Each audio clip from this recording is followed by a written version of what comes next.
welcome back to my film and TV channel. Hope you all stay safe and well. We're looking at Roald Dahl adaptations of some short stories, 4 short stories. This is called, what we're going to look at today is called The Swan. Please, if you are new to the channel, push that subscribe button, push the bell notifications, everything film and TV, of course, reviews like this, information blogs. Great to have you on board. Let me know your comments on this or anything to do with film and TV.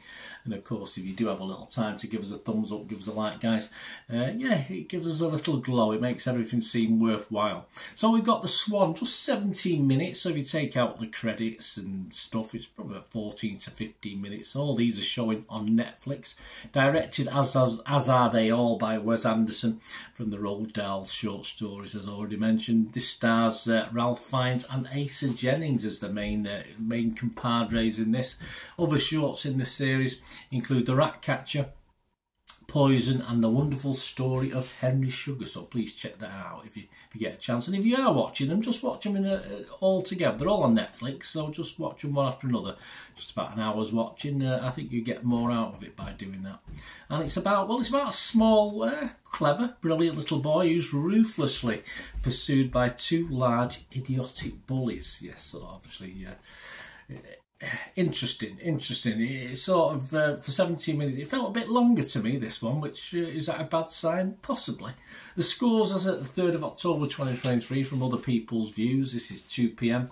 Rotten Tomatoes audience and critics are both 83% positive, so that's good.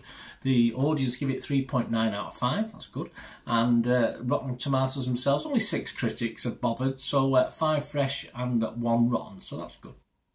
Internet Movie Database, yeah, 6.9 out of 10. That's 4,000 scores have been and reviews have been left on there.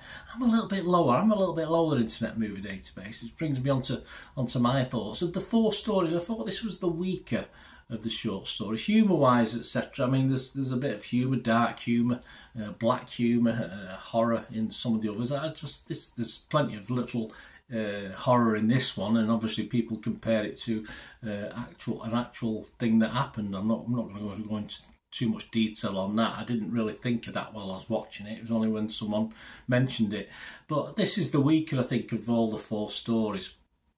Still well put together, still brilliant. I mean, the actors are fantastic. The characters in this are not of great interest to me compared to the other short stories. The elements of horror didn't quite work as they do in, say, The Rat Catcher, which is another one I saw of these short stories. And although it's a good start, it sort of fades out by the second half for me of this one. But as ever, as I said, the style, the watchability, the look of it is very, very good. And of course, it's only 17 minutes, as I said, but it did lose a bit of steam, this one. And of the 4 short stories, this is probably going to get my less score. So, as I say, Internet Movie Database, we're okay on it. I still am. It's watchable. There's nothing wrong with it. It's definitely watchable. I mean, how can you watch something for 14, 15 minutes and say it's not watchable because it's just so well put together? But I'm just going to give it my minimum watchable score of 6 out of 10. So, as I say, of the 4 stories, this was the weakest for me. Anyway, let me know what you think, guys, and please check out my little look at some of the other 3 as well if you get a chance. Thanks for watching. It'd be great to hear from you. Till we meet again. That's one thing, don't I? Please stay safe, everyone. Bye for now.